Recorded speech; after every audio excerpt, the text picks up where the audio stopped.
नमस्कार मित्रों, सत्य की विजय में आपका स्वागत है। मैं हूं विजय त्रिवेदी। अयोध्या में लंका कांड बना हुआ है, बहुत हंगामा हो रहा है।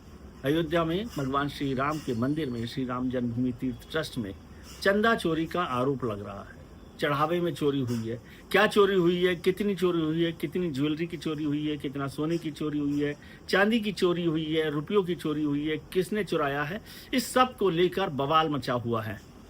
और भारतीय जनता पार्टी की सरकार ने चुप्पी साध रखी है। भारतीय जनता पार्टी के नेता इस पर चुप है, विश्व हिंदू परिषद के नेता चुप हैं, राष्ट्रीय स्वयंसेवक संघ के नेता चुप हैं, पदाधिकारी चुप है। और उनकी चुप्पी ने इसमें संदेह के घेरों को गहरा कर दिया है। यह आरोप लगाने का प्रश्न नहीं है, यह आरोप लगाने का मसला नहीं है।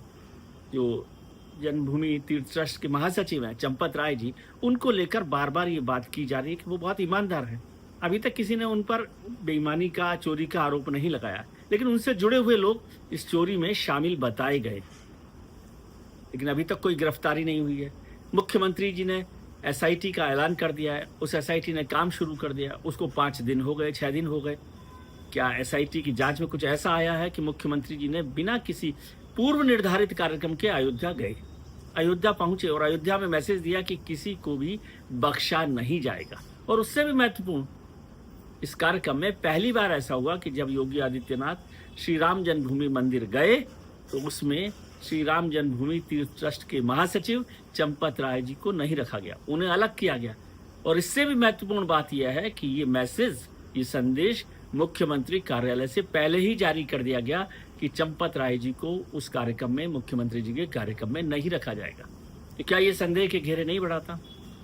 दिल्ली से नृपेंद्र मिश्रा साहब को, जो श्री राम निर्माण भूमि जो है, निर्माण समिति है, उसके अध्यक्ष है, उनको दिल्ली से अयोध्या भेजा गया। प्रधानमंत्री जी के बहुत विश्वस्त माने जाते हैं, प्रिंसिपल सेक्रेटरी रहे हैं। उन्होंने कहा कि मसला नीयत का नहीं है, मसला है डिसिप्लिन का, मसला है निर्णय का। तो क्या कोई गड़बड़ी हुई है? इतना तो साफ है कि कुछ ना कुछ तो गड़बड़ है, कोई ना कोई मामला तो हुआ है, क्योंकि नृपेंद्र मिश्रा जी को भेजा जाना, बिना किसी पूर्व निर्धारित कार्यक्रम का योगी आदित्यनाथ मुख्यमंत्री का वहां पहुंचना, मुख्यमंत्री कार्यालय से चंपत राय जी के बारे में ये मैसेज जारी करना कि उन्हें कार्यक्रम में नहीं रखा जाएगा। ऐसे बहुत सारे मसले हैं, ऐसे बहुत सारे मामले हैं। और इससे पहले लगातार अयोध्या में जमीनों की खरीद के मसले पर भी बड़ा हंगामा हुआ।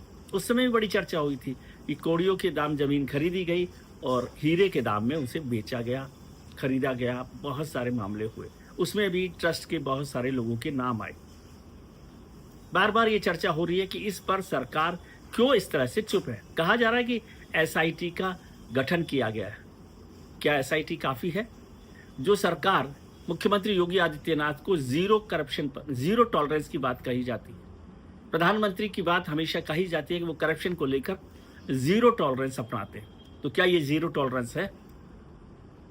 एक हफ्ते से ज्यादा, 10 दिन से ज्यादा ये मसला हो गया सामने आए हुए, लेकिन कोई कार्रवाई उस तरह से नहीं हुई। एसआईटी का मतलब क्या है? जो सरकार हर मसले पर सीबीआई या सीआईडी की इंक्वायरी बैठाती हो, उसने एसआईटी क्यों बैठाई? एसआईटी का गठन क्यों किया गया?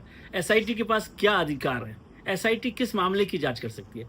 एसआईटी का मसला होगा तो उसका मतलब होगा कि जो चीज है उसमें क्या गड़बड़ हुई है, उसकी जांच एसआईटी कर सकती है।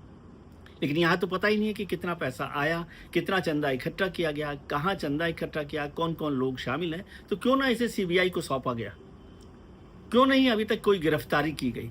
जो योगी आदित्यनाथ सरकार किसी भी मसले पर तुरंत गिरफ्तारी करती है, जीरो टॉलरेंस होती है, वो बुलडोजर कहाँ है जिसको लेकर बार बार हंगामा होता है? मैं तो कभी भी बुलडोजर एक्शन के समर्थन में नहीं रहा हूं, लेकिन जो सरकार बात बात पर बुलडोजर चलवाती हो, किसी भी मसले पर तुरंत गिरफ्तारी करती हो, उस सरकार ने अभी तक किसी भी मसले, लोगों की गिरफ्तारी नहीं की। और बहुत सारे लोग फोन कर रहे हैं, बहुत सारे लोग बात कर रहे हैं, दिल्ली से ही नहीं, देश भर के लोगों से, देश भर के नहीं, दुनिया भर के लोगों से जो राम भक्त माने जाते हैं, वो सवाल कर रहे हैं, वो चिंता कर रहे हैं कि क्या मसला है। तो सवाल ये पैसों की चोरी का नहीं है, सवाल ये सोने की चोरी का नहीं है, सवाल ये गहनों की चोरी का नहीं है, सवाल है आस्था की चोरी का, विश्वास की चोरी का, भरोसे की चोरी का।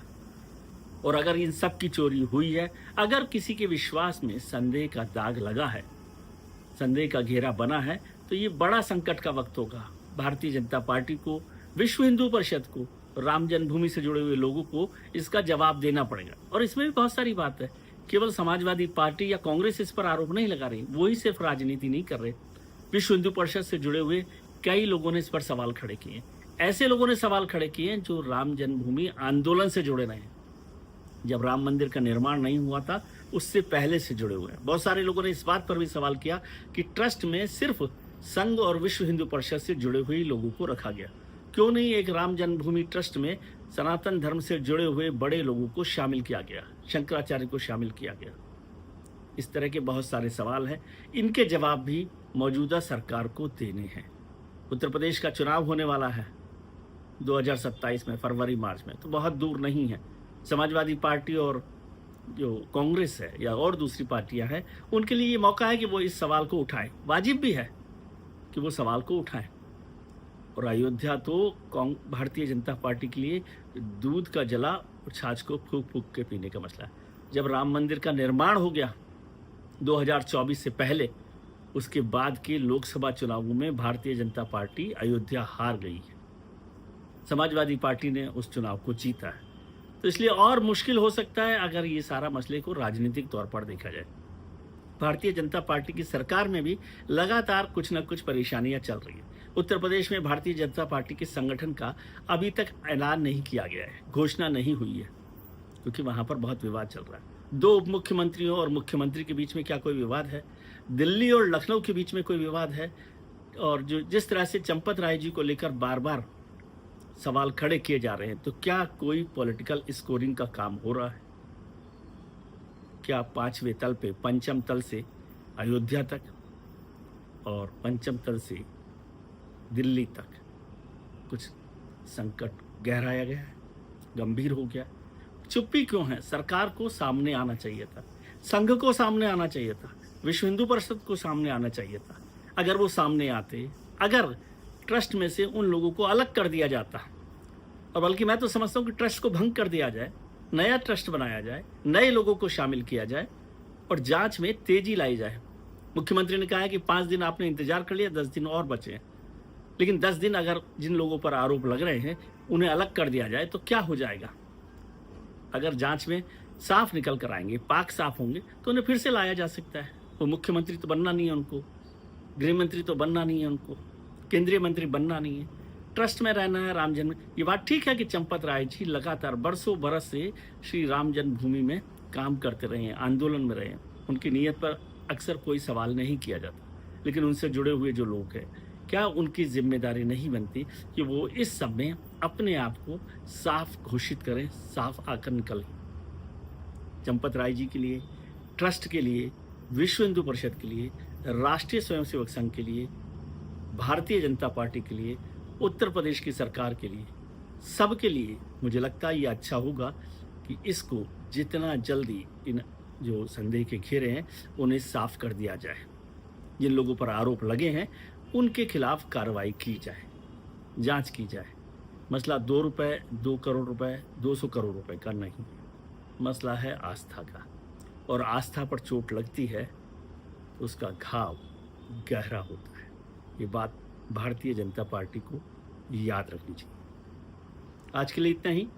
हम उम्मीद करते हैं कि आपके लिए आने वाला कल आज से बेहतर हो। आप अपने मित्रों, परिजनों, रिश्तेदारों के साथ खुश रहिए, मस्त रहिए, व्यस्त रहिए, स्वस्थ रहिए।